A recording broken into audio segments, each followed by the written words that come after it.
আসসালামু আলাইকুম, সবাই কেমন আছেন? আশা করছি ভালো আছেন। আজকে আপনাদেরকে একটা বেবি ফ্রকের কাটিং দেখাবো। এটা ৯ বছরের একটা বাচ্চার বেবি ফ্রক আমরা করেছিলাম। তো এটা হচ্ছে ৩৪ ঝুলের একটা ফ্রক। তো আমরা আপনাদেরকে দেখাবো যে কতটুকু হচ্ছে ঝুল নিয়েছি প্রথমে এই বেবি ফ্রকটার জন্য। প্রথমে হচ্ছে আমরা নিচের পার্টের যে ঝুল নিয়েছি সেটা কেটে নিব। এটা যেহেতু ৩৪ ঝুলের একটা ফ্রক, সেজন্য আমরা কিছুটা বেশি রেখেছি, হ্যাঁ, ৩৫-এর একটু বেশি বেশি রেখেছি হবে সেইভাবে।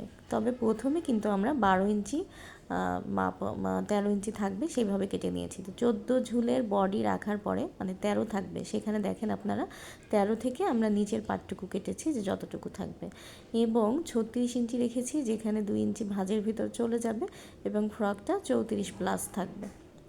আবারও বলে দিচ্ছি, উপরের মাপটা নিয়েছি হচ্ছে ১৪ ইঞ্চি, যেটা সেলাইয়ের পরে ১৩ থাকবে, আর ১৩-র পরের থেকে বাকি মাপটুকু নিয়েছি ৩৪ ঝুল থাকবে, এইভাবে রেখে আমরা ৩৬ কেটেছি। এবার আমরা গলার মাপটা দেখিয়ে দিচ্ছি, দেখেন আপনারা ভালো করে খেয়াল করে। ২ ইঞ্চি চওড়া রেখে ২ ইঞ্চির একটু সামান্য বেশি বেশি রেখেছি, ২.৫ ইঞ্চির মতো, এবং এই দিকে কেটেছি হচ্ছে লম্বায় রেখেছি ৪, হ্যাঁ, ৪ রেখে এই যে ২ রেখে 1/2 ইঞ্চি আমরা ডাউন দিয়ে দিয়েছি।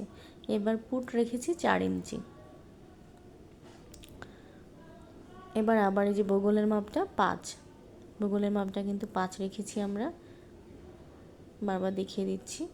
৫ রেখে এই যে এই দিকে হচ্ছে আবার রেখেছি হচ্ছে আমরা ২.৫ রেখেছি, হ্যাঁ, কারণ এই পাশের কাপড়টুকু হচ্ছে আবার ভাঁজে চলে যাবে, মানে ভিতরে চলে যাবে, ভিতরে আমরা ১ ইঞ্চি করে রাখবো, আর এইটুকু হচ্ছে ইসে চলে যাবে,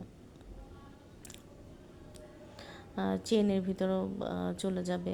অনেক সময় অনেকে সাইডে চেন দেন, এবং যদি আপনি এই পাশে চেন দেন সেক্ষেত্রে হচ্ছে ২ সাইডে যাবে। সেটাই আমরা দেখিয়ে দিলাম যে ১ ইঞ্চি বা ১.৫ ইঞ্চি পরিমাণ কাপড় ভেতরে থাকবে।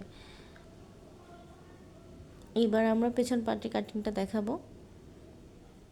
পেছন পাটেও কিন্তু আমরা আড়াইয়ের মতো মাঝখানে রেখে কেটেছি। তো এই যে এই ভাঁজটা দেখাচ্ছি, যে এই ভাঁজটা কিন্তু চেনের ২ পাশে এই ভাঁজটা থাকবে, ভাঁজে চলে যাবে কাপড়, সেখানে এই যে আমরা ২ ইঞ্চি মাপ রেখে গলায় দাগ দিয়েছি। আর এই দিকে রেখেছি ৩, ২ আর ৩, লম্বায় ৩ চওড়ায় ২ রেখে 1/2 ইঞ্চি ডাউন দিয়ে দিয়েছি। এবার আমরা হচ্ছে ৪ ইঞ্চি পুট কেটেছি, তারপরে আমরা লম্বায় নিব ৫ ইঞ্চি, ৫ ইঞ্চি রেখে আবার আগের মতোই আমরা বগল কেটে নিব।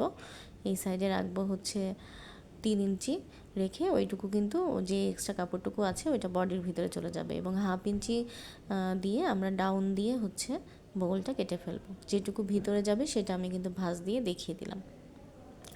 এবারে আমরা হাতা কেটেছি, এই যে দেখতেই পাচ্ছেন হাতা কাটা আছে। হাতা কাটার জন্য প্রথমে আমি ২ ভাঁজ দিয়ে সেই কাপড়টাকে আবার ৪ ভাঁজ করে নিয়েছি। তো কিভাবে আমরা এই ভাঁজটা দিয়েছি সেটা আপনাদেরকে দেখিয়ে দিই, যে মাপ কিভাবে দিয়েছি। এই যে ১০ ইঞ্চি মাপে আমরা কাপড় নিয়ে সেই কাপড়টা ৪ ভাঁজ করে নিয়েছি।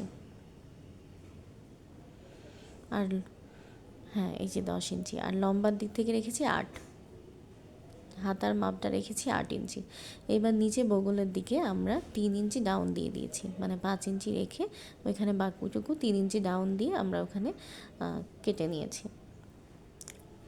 এবং ফ্রকে কিন্তু অবশ্যই আপনারা নিচে তালপট্টি কাটবেন, কোমরের কাছে 1/2 ইঞ্চি করে তালপট্টি কাটবেন। আর এটা ফিতা দেখাচ্ছি, যে ফিতা হচ্ছে আমরা ২ ইঞ্চি চওড়া মাপে ফিতা কেটে ভাঁজ করে নিয়েছি।